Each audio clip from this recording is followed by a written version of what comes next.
தலைப்பு: மீண்டும் ஜீவனோடு. பாகம் 2, பக்கம் 164, அத்தியாயம் 19. ஆதார வசனம்: ஏசாயா 6 அதிகாரம் 8 வசனம். இதோ அடியேன் இருக்கிறேன், என்னை அனுப்பும். ஆரோன் குடும்பத்தினர் முற்பிதாக்களின் தலைமையிடத்தில் இருந்த வரவேற்பு அறைக்குள் நுழைந்து அங்கிருந்த இருக்கைகளில் அமர்ந்தார்கள். வரவேற்பு அறையில் இருந்த பெண் ஆலனின் பெயரை அழைக்கும் வரை காத்திருந்தார்கள். முற்பிதாக்களில் ஒருவரை சந்திப்பதற்கு இந்த முழு குடும்பத்திற்கும் கிடைத்திருக்கும் வாய்ப்பை கண்டு அங்கு காத்திருந்த மற்றவர்கள் ஆச்சரியப்பட்டனர். ஆரோனின் குடும்பம் உள்ளே நுழைந்து அமர்ந்தபோது ஏனோக்கு தன்னுடைய தொலைபேசி உரையாடலை முடித்து கொண்டார். எங்கள் அனைவரையும் மகிழ்வித்த ஆலன், கண்டிப்பாக நீங்களாகத்தான் இருக்க வேண்டும் என்று ஆலனை நோக்கி கூறினார். ஆலன் தனது நாற்காலியில் இருந்து எழுந்து நின்றான். மிக உயரிய அதிகாரத்தில் இருந்தும் தன் முன் ஒரு நண்பரைப் போல நட்புடன் நின்று தன் கைகளை பிடித்து உற்சாகத்தோடு குலுக்குவதைக் கண்டான். நீங்கள்தான் அரியேலாக இருக்க வேண்டும் என்றார். அரியேல் எழுந்து நிமிர்ந்து நின்றார். ஆமாம், சரிதான், நான் தான் அரியேல். 2 மாதங்களுக்கு முன்புதான் உயிர்த்தெழுந்தேன். இவர் என் அன்பான மனைவி, முன்னாள் மனைவி அன்னாள். உங்களை சந்திப்பதில் நாங்கள் மகிழ்ச்சியும் பெருமையும் அடைகிறோம் என்று அரியேல் கூறினார். அன்னாள் எழுந்து தனது கணவரின் அருகில் நின்றாள். தனது கணவரின் கூற்றை ஆமோதிப்பது போல் தன் தலையை மாத்திரம் அசைத்தார். மதிப்பிற்குரிய திரு ஏனோக்கு அவர்களே, உங்களுக்கு மேன்மை உண்டாகுக. அரியேல் இன்னும் ஏனோக்கின் கரங்களை விடாமல் பிடித்து கொண்டிருந்ததால் அன்னாள் ஏனோக்கின் கரங்களுக்கு மேலாக அன்பாக தட்டினார். இன்னும் கைகளை விடவில்லையா என்று அரியேல் தனக்குத்தானே மெதுவாக கூறினார். நீங்கள் மற்றவர்களை விட உயரிய இடத்தில் இருக்கிறீர்கள். உலகமானது தலைகீழாக மாறி அழிவின் பாதையில் சென்று கொண்டிருந்த காலத்தில் நீங்கள் வாழ்ந்தீர்கள். ஆனால் நீங்கள் மட்டும் தேவனோடு சஞ்சரிப்பவராக இருந்தீர்கள். இத்தகைய மகத்துவத்தை பெற்றிருக்கும் உங்களது சிறப்பை என்னால் விவரிக்க இயலவில்லை என்று அரியேல் தொடர்ந்தார். ஏனோக்கின் புன்னகை அவரது முகத்தை பிரகாசமாக்கியது. அப்போது தெரிந்த அவரின் பல்வரிசை அவரின் அடர் கருப்பு நிற தோலிலிருந்து முற்றிலும் மாறுபட்டு பளிச்சென்று இருந்தது. அவர் மனதார சிரித்தவாறு அரியேலின் கண்களை நேராக பார்த்தார். கிறிஸ்துவை தேடுகிறவர்களையும் இருதயத்தில் உள்ளதை எதிர்கொள்ள தயாராக உள்ளவர்களையும் சந்திப்பது என்னை அதிகம் கனப்படுத்துவதாய் உள்ளது என்றார். அரியேல் தன் பிடியை தளர்த்தி கொண்டு பின்னால் நகர்ந்தார். தான் அனுபவித்த போராட்டத்தை ஏனோக்கு முழுமையாக அறிந்திருப்பதை அவர் உள்ளுணர்வினால் அறிந்து கொண்டார். ஆரோன் குடும்பத்தில் உள்ள ஒவ்வொரு உறுப்பினருக்கும் தனது தனிப்பட்ட குறிப்பினை கொடுக்க ஏனோக்கு தொடர்ந்தார். உங்கள் மகன் கானாவில் சிறந்ததொரு வேலை செய்கிறான். அங்குள்ள மக்கள் அவனை மிகவும் நேசிக்கிறார்கள். ஆலன் கற்றுக் கொடுக்கும் அனைத்தையும் கற்றுக்கொள்வதற்கு அவர்கள் கடுமையாக முயற்சி செய்கிறார்கள் என்று ஏனோக்கு தனது பார்வையை லெவ் மற்றும் ரெபேக்காலிடம் செலுத்தியவாறு கூறினான். பின்னர் அவர் ஆலனிடம் நேரடியாக அவன் மேற்பார்வையிட்ட நடவடிக்கைகள் பற்றியும் அவனோடு பணிபுரிந்த கானானிய மக்களை பற்றியும் பேசினார். மோசஸ் ரசல் என்ற கண் பார்வை இழந்த சிறுவன் மீண்டும் பார்வை பெற்றதால் அவனுக்கு உண்டான சந்தோஷத்தையும் மேலும் அச்சிறுவன் கிறிஸ்துவை பற்றி அறிந்து கொள்வதற்கு கொண்டிருந்த ஆர்வத்தையும் அவர் குறிப்பிட்டார். கானா மக்களால் எழுப்பப்பட்ட ஒரே புகார் என்னவென்றால், வேலையிலிருந்து சிறிது நாட்கள் விடுப்பு எடுக்குமாறு ஆலன் அவர்களை ஊக்குவித்ததே என்றார். மின்னணு உபகரணங்கள் மற்றும் கணினிகள் பயன்பாட்டிற்குள் வரத் தொடங்குவதற்கு எவ்வளவு நாட்கள் ஆகும் என்று ஏனோக்கு ஆலனிடம் கேட்டார். ஆலன் இன்னும் சில மாதங்கள் ஆகும் என்று பதிலளித்தான். மிக சிறந்தது என்று ஏனோக்கு உறுதியாக கூறினார். நீங்கள் வேறொரு வேலையை ஏற்க தயாரா? கூடுதல் பணியை செய்வதற்கு நீங்கள் தயாராக இருக்கிறீர்களா என்று ஆலனிடம் வினவினார். என் குடும்பத்தினருடன் நேரம் செலவழிப்பது எனக்கு மகிழ்ச்சியாக இருக்கிறது. ஆனாலும் கானா மக்களிடம் திரும்பி செல்லுவதற்கு ஆர்வமாக உள்ளது. வேறொரு பணிக்காக அவர்களை விட்டு பிரிந்து செல்வதை நினைத்து பார்க்க கூட முடியவில்லை. ஆனால் நான் உங்களின் கீழ் சேவையில் ஈடுபட்டுள்ளேன். உங்கள் தன்னார்வலர்கள் பட்டியலில் என்னை முதலிடத்தில் வைக்கவும் என்று ஆலன் கூறினான். லெவ் மற்றும் ரெபேக்கால் ஜெர்மனிக்கு நியமிக்கப்பட்டனர். இணைப்பின் கீழ் காணலாம். ஏனோக்கு ஆச்சரியத்துடன் லெவ்விடமாய் திரும்பினார். லெவ், உங்களை பற்றி கூறுங்கள். நீங்கள் கடுமையாக படித்துக் கொண்டிருக்கிறீர்கள். நீங்கள் உங்களது இருதயத்தில் உள்ள சிக்கல்களை நன்றாக கையாண்டு வருகிறீர்கள். மற்றவர்களுடைய பிரச்சனைகளில் உதவுவதற்கான திறமை உங்களிடம் இருப்பதாக தெரிகிறது. ஜெர்மனியில் நாம் புதிதாக தொடங்கும் வேலைகளுக்கு நமக்கு சில தன்னார்வலர்கள் தேவைப்படுகிறார்கள். ஜெர்மானியர்கள் இந்த புதிய சமுதாயத்திற்கான திட்டங்களையும் நம்முடைய ஆலோசனைகளையும் மற்றும் நவீன கணினி தொழில்நுட்பங்களையும் புரிந்து கொண்டுள்ளார்கள் என்பதை உறுதிப்படுத்துவதற்கு நமக்கு தன்னார்வ தொண்டர்கள் தேவை. அவர்களில் பலர் எபிரேய மொழி பேசுகிறார்கள். இருப்பினும் எங்கள் சார்பாக நீங்கள் செல்ல விரும்பினால் ஜெர்மனி மொழியை நீங்கள் கற்றுக்கொள்ள வேண்டும். அதற்கு உங்களுக்கு சில மாதங்கள் ஆகும் என்று லெவ்விடம் ஏனோக்கு விளக்கினார். ஏனோக்கு லெவ்வின் தயக்கத்தை உணர்ந்தவராக உடனடியாக அவருக்கு சில விஷயங்களை உறுதிப்படுத்தினார். ஏதேன் பழம் நம் சிந்தையில் ஏற்படுத்தும் தாக்கத்தை லெவ்விற்கு நினைவுபடுத்தினார். 3 அல்லது 4 மாதங்களில் உச்சரிப்பு மாறாது ஜெர்மானிய மொழியை கற்றுக்கொள்ள முடியும் என்றும், ஜாக்கிடமிருந்து நவீன கணினி தொழில்நுட்பத்தை அறிந்து கொள்ளுவதில் அவருக்கு எந்தவித சிரமமும் இருக்காது என்றும் அவர் உறுதியளித்தார். லெவ், இந்த வேலையில் நீங்கள் உங்களை ஈடுபடுத்திக் கொள்ளுகிறீர்களா என்று ஏனோக்கு கேட்டார். ஏனோக்கு பேசுவதை சற்று நிறுத்தினார். இருப்பினும் லெவ் பதிலளிப்பதற்கு இடம் கொடுக்காது அவரே தொடர்ந்தார். இன்னும் 1 வருடத்திற்குள் 21ஆம் நூற்றாண்டில் வாழ்ந்த அனைவரும் மீண்டும் உயிர்ப்பிக்கப்பட்டிருப்பார்கள். அதைத் தொடர்ந்து 20ஆம் நூற்றாண்டில் வாழ்ந்த மக்களும் திரும்பி வருவார்கள். ஜெர்மனியின் வரலாறானது அதன் சமகாலத்தில் வாழ்ந்த மற்ற நாடுகளின் வரலாற்றை விட தனித்துவமானது. இஸ்லாமியர்கள் மட்டுமல்லாது ஜெர்மானியர்களும் யூதர்கள் மீது வெறுப்புணர்வை ஆழமாக கொண்டிருந்தனர். இவர்களைப் போல வேறு எந்த ஒரு தலைமுறையும் யூதர்கள் மீது இவ்வளவு வெறுப்புணர்வை கொண்டிருந்ததில்லை. அவர்களுக்கு தேவையான தொழில்நுட்பங்களை நீங்கள் அவர்களுக்கு கற்றுக் கொடுக்கும் போது அவர்களுக்கு யூதர்களின் மீதான வெறுப்பினால் உண்டாகும் தாக்கங்களையும் நீங்கள் கையாள வேண்டியிருக்கும். நீங்கள் சில எதிர்ப்புகளையும் தப்பெண்ணங்களையும் சந்தித்தால் ஆச்சரியப்பட வேண்டாம். இந்த சவால்களை சமாளிக்க தேவையானவை எல்லாம் உங்களுக்கு வழங்கப்படும் என்றார். சரி என்ற லெவ்வின் குரல் பலவீனமாக ஒலித்தது. நீங்கள் பயப்படுவது போல் தெரிகிறது. உங்களால் இந்த வேலையை செய்ய முடியும் என்று நான் உறுதியளிக்கிறேன். இல்லையென்றால் நாங்கள் உங்களிடம் கேட்டிருக்க மாட்டோம். உண்மையில் கிறிஸ்துவே உங்களை இந்த பணிக்கு தேர்ந்தெடுத்தார், நான் அல்ல. கொடுக்கப்பட்டிருக்கும் பணிக்கு தகுதியற்ற எவனையும் அவர் தேர்ந்தெடுக்க மாட்டார் என்று ஏனோக்கு கூறினார்.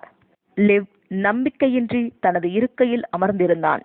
நீங்கள் ராஜாவின் சேவையில் ஈடுபடுவதற்காக வெளிநாடு செல்லுவதற்கு விரும்புகிறீர்களா என்று ஏனோக்கு உற்சாகத்துடன் ரெபேக்காளிடம் கேட்டார். ஆனால் நீங்களும் ஜெர்மன் மொழியை கற்றுக்கொள்ள வேண்டும் என்றாள்.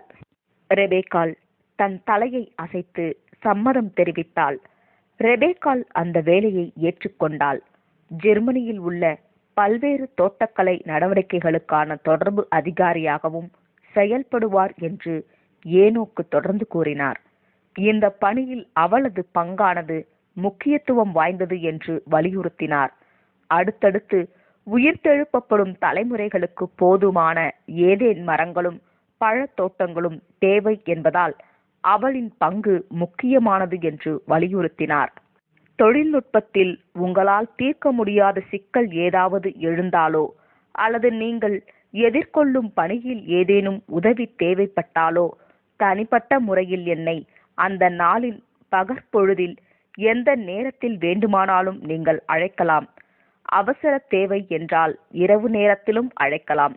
இதுதான் எனது தனிப்பட்ட தொலைபேசி எண். இதை வேறு யாருடனும் பகிர்ந்து கொள்ள வேண்டாம். இந்த எண்ணை மனப்பாடம் செய்துவிட்டு இந்த அட்டையை அழித்து விடவும். இது உங்களுக்கும் பொருந்தும் லெவ் என்றார். ஏனோக்கு வழக்கமான செல்போன்கள் போன்று தோற்றமளிக்கும் 2 சிறிய தொலைபேசிகளை வெளியே எடுத்து லெவ் மற்றும் ரெபேக்காளிடம் அதை கொடுத்தார். இந்த செல்போன்கள் முற்பிதாக்களின் அலுவலகங்களில் மட்டுமே புரிந்து கொள்ளப்படும் பாதுகாப்பான தகவல் தொடர்புகளை வழங்குவதாக அவர் விளக்கினார். அந்த நாளின் மீதி பகுதி முழுவதும் எதிர்பாராத மகிழ்ச்சியின் ஊடே கடந்து சென்றது. முழு ஆரோன் குடும்பமும் சில முற்பிதாக்களுடன் மதிய உணவு உண்ணும்படியான கனமிக்க வாய்ப்பை பெற்றனர். ஏனோக்கு அவர்களை உல்தால், பாராக், தெபோரால், சிம்சோன் மற்றும் சாமியேல் ஆகியோருக்கு அறிமுகப்படுத்தினார். ஏனோக்கு அரியேலிடம் ஜெபம் ஏறெடுக்கும்படி கூறினார். அரியேலின் வார்த்தைகள் சுருக்கமாகவும் எளிமையாகவும் இருந்தது. அன்புள்ள ஆண்டவரே, நீர் எங்களுக்கு செய்திருக்கிற பூமிக்குரிய ஆசீர்வாதங்களுக்கான ஏற்பாட்டிற்காகவும் இங்கு கூடியுள்ள ஒவ்வொருவருக்கும் நீர் செய்தவைகளுக்காகவும் முழு மனுக்குல குடும்பத்தினர் அனைவருக்கும் நீர் செய்தவைகளுக்காகவும் எங்களது நன்றியை முழுமையாக வெளிப்படுத்த முடியாது. மேசியாவின் பெயரில் உமக்கு நன்றிகளை ஏறெடுக்கிறோம். ஆமென் என்று ஜெபித்தார். முற்பிதாக்களிடமிருந்து ஆரோன் குடும்பத்தில் உள்ள ஒவ்வொருவரும் தாங்கள் பெற்றுக்கொண்ட மரியாதைக்குரிய உபசரிப்பினால் உண்டான ஆச்சரியத்தை கிரகித்துக் கொள்ள முயன்றவாறு அமைதியாக சாப்பிட்டார்கள். அவர்கள் எளிமையான உணவான ஏதேன் பழம் மற்றும் திராட்சை ரசத்தை பகிர்ந்து கொண்டனர்.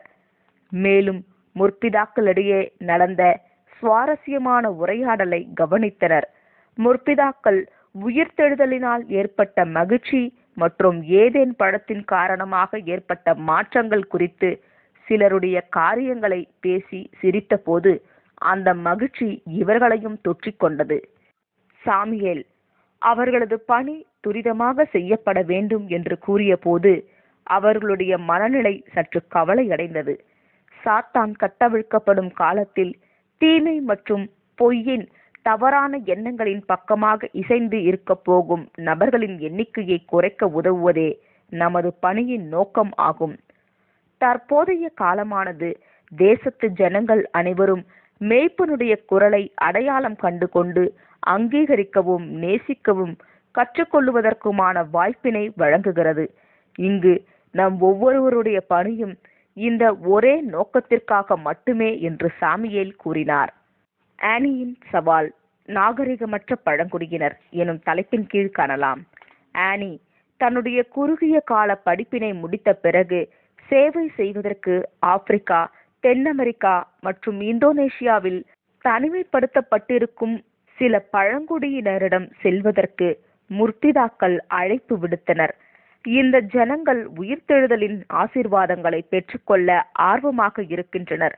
ஆனால் நாகரிகமடைந்த மக்கள் இவர்களது உழைப்பை சுரண்டி இவர்களை நியாயமற்ற முறையில் நடத்தியதால் நாகரிகமடைந்தவர்களுடன் இவர்கள் பழகுவதில்லை.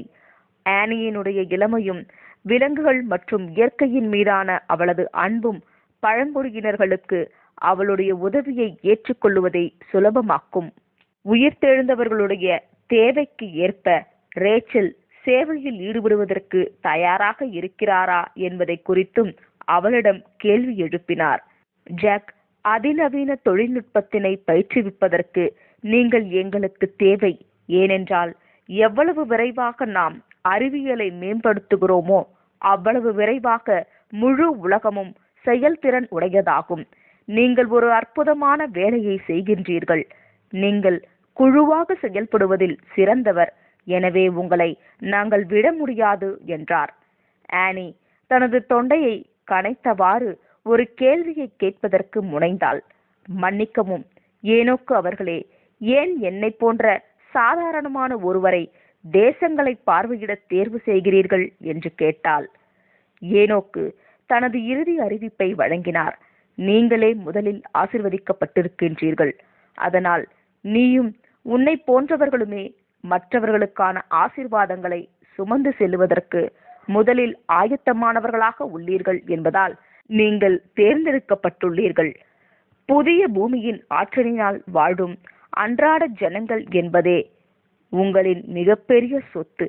மறுஜென்ம காலத்தின் செயல்முறைகள் சிறப்பாக நடைபெற ஆரம்பிக்கும் போது தேசங்களை தனிப்பட்ட முறையில் பார்வையிட முற்பிதாக்களாகிய எங்களுக்கு அதிக சுதந்திரம் கிடைக்கும்.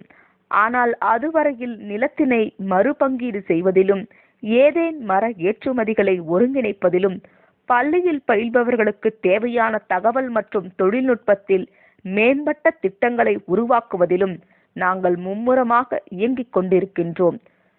உன்னுடைய விருப்பமானது உதவிகரமானதாக இருப்பது மட்டுமல்லாமல் அவசியமானதாயும் இருக்கும்.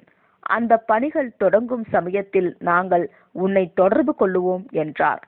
ஏனோக்கு எழுந்து நின்று மதிய உணவு கூட்டமானது முடிந்துவிட்டது என்று சைகையால் காட்டியவாறு அறையின் கதவை திறந்தார். ஆரோன் குடும்பத்தினரும் எழுந்து நின்றனர். ஷாலோம், தேவன் உங்களை ஆசீர்வதிப்பார் என்று அவர் கூறினார். ஒவ்வொரு முற்பிதாக்களின் கரங்களையும் குலுக்கியவாறு அறையினை விட்டு வெளியேறினர். லிவ் தனது படுக்கையில் படுத்தவாறு பலகனி வழியே வானில் தெரிந்த நிலவொளியின் வெளிச்சத்தின் வழியாக நட்சத்திரங்களை கண் சிமிட்டாமல் பார்த்து கொண்டிருந்தான். வானத்திலும் பூமியிலும் உள்ள தேவனின் கைவேலைகளை ஆச்சரியத்தோடு பார்த்து பிரமித்தான். இந்த நாள் ஆசிர்வதிக்கப்பட்ட நாளாக இருந்தது.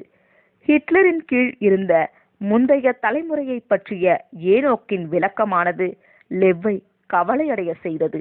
தனக்கு கொடுக்கப்பட்டிருக்கும் பணிகளை கையாளும் திறன் தன்னிடம் உள்ளதா என்ற எண்ணத்தோடு கூட அவன் ஏனோக்கின் வார்த்தைகளை நினைத்து பார்த்தான். நீங்கள் எதிர்ப்புகளையோ தப்பெண்ணங்களையோ சந்தித்தால் ஆச்சரியப்பட வேண்டாம். இந்த சவால்களை சந்திப்பதற்கு ஏதுவான அனைத்தையும் நீங்கள் பெற்றிருக்கின்றீர்கள். நீங்கள் கிறிஸ்துவை பிரதிநிதித்துவப்படுத்துவீர்கள். அவர் உங்களுக்கு ஞானத்தை தருவார் என்று ஏனோக்கு கூறியிருந்தார். ஆமேன். இதனைத் தொடர்ந்து வரும் 20ஆம் அத்தியாயத்தினை அடுத்த பாகத்தில் காணலாம். ஆமேன்.